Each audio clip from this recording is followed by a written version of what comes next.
Chapter 19, A Chance to Escape. The lock must have deactivated when Chet's hacked the security system, I say, gently pushing the gate because I can't quite believe we have a way out right here, right now, in front of us. One of you should go. It's a long way back to civilization, but you might be able to get help. But we need all three of us to carry out the rest of the plan, Katja says. It can't work with two people, especially now that Aid's gone. But they won't know you've gone, I say to Kat. They won't be looking for you out there. It's a chance to get away from this damn crater. We might not get another one. No, she says. I'm not going. We'll find another way. Mac? I turn to him. Like Kat says, man. We'll find another way, anyway. I'm not leaving this place without you guys. Without you, Adrian and Chet's. And if we don't stop the aliens, it won't be any safer out there anyway, says Kat. We look out at the road stretching through the trees, away from the crater, away from the bug eyes, towards home and our parents and air conditioning. Then we gather up the rest of the moss and race back into the woods towards the centre. We make it back with no sign of Adrian or any of the bug eyes. We're all quiet, focused. With Adrian and Chet's gone, our group feels small and stuff is starting to get very real. Trent is still asleep on the bed when we open the door to my room. Chet's is a gross, spitty hunter thing. Adrian is running through the woods being chased by bug eyes, and the rest of our class have been body snatched by aliens, and he's just sleeping, Kat says. It's the closest to angry I've ever seen her. It's going to be dark in a couple of hours, I say, looking at my useless phone. It still has 50% power left. Funny how long the battery lasts when you can't actually use it for anything. We should wake him up and see if he'll help. Oh, I'll wake him, Mac says, pulling a bottle of water out of his bag.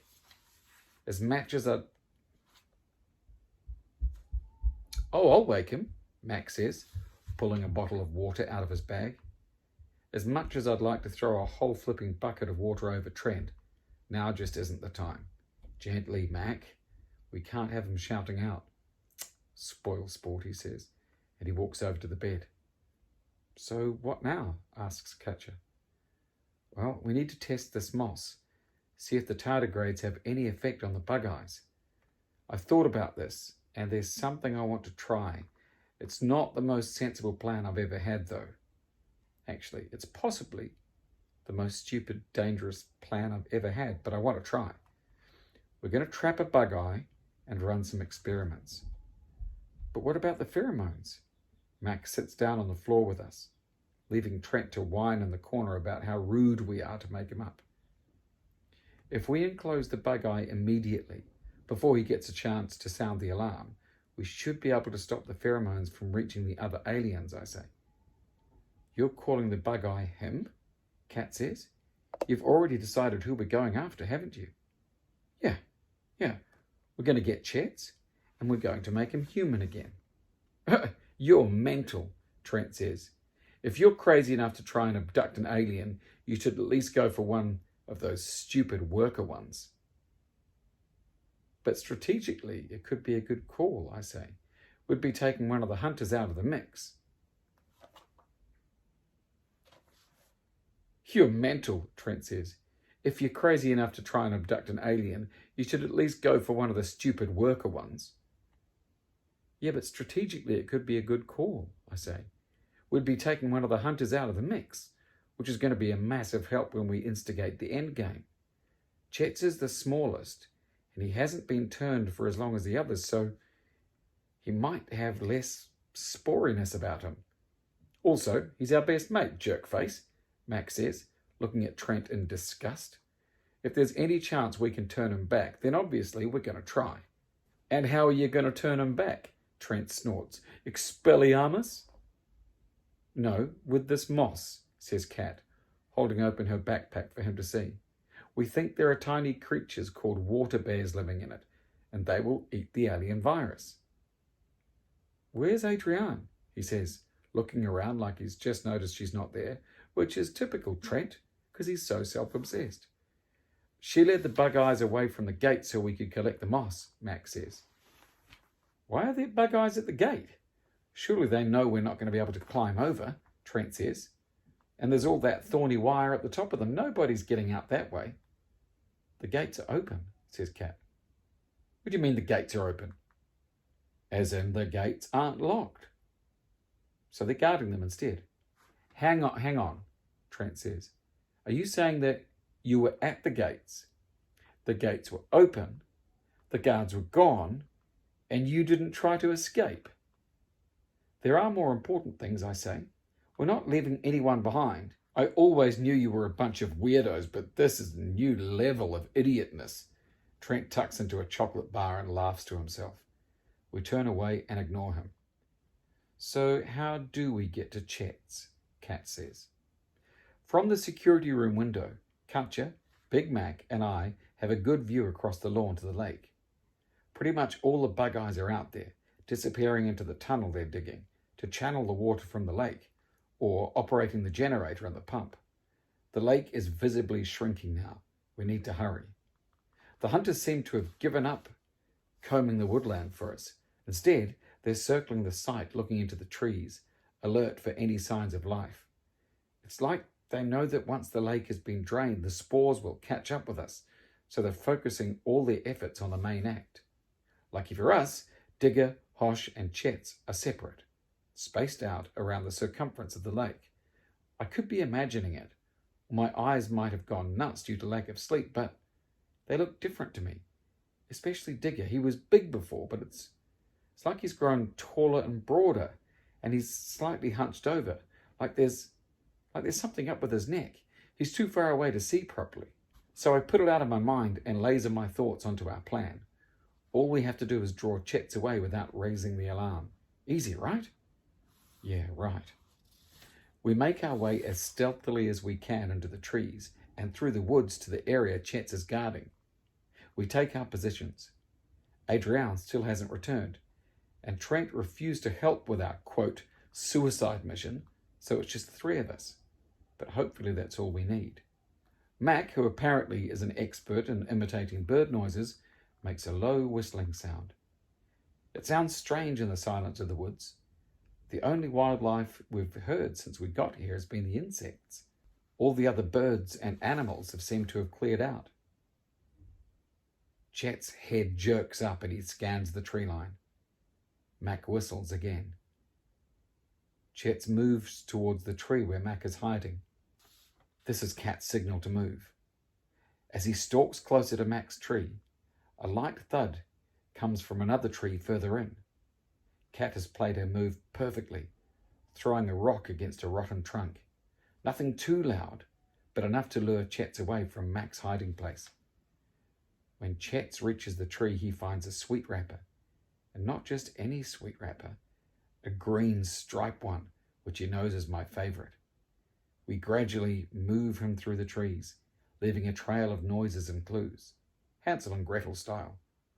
We try to play it out like it's not deliberate, making some of the breadcrumbs hard to find, like we've tried to conceal them. This game is all about patience. Eventually, we get him into the building and to the kitchen door. Chet's doesn't hesitate, throwing the door open and making for the fridge. We've left the fridge door open a crack, and from where I'm hiding, I can see that Chet's weird bug face is lit up as he realizes he has us trapped. He pulls the door open and peers inside. Big Mac and me are inside the fridge, our backs against the wall, either side of the door. Now, I shout. We both grab an arm and pull Chet's into the fridge at the same time as Kat slams the door shut from the outside, locking us in. Chet struggles. He starts pulling his head back and making that god-awful gurgling sound, but Mac and I are prepared. We swapped our shorts for trousers and put hoodies over our t-shirts. Our hoods are up and pulled tightly around our faces so that only our eyes are exposed. There isn't much of a target for Chet's to spit at. He thrashes around, but we hold tight and let the cold work its way into him. Within a few minutes, I feel him weaken. I'm really sorry about this, Chet, I say, as we use our backpack straps to tie his hands together and tie him to a metal shelving unit. And then I tie a tea towel around his mouth. I think he's glaring at me, but it's kind of hard to tell with those eyes. That went well, Mac says. I knock on the inside of the fridge and call through. All right, we're okay, Cat. Chet's is tied up and incapacitated.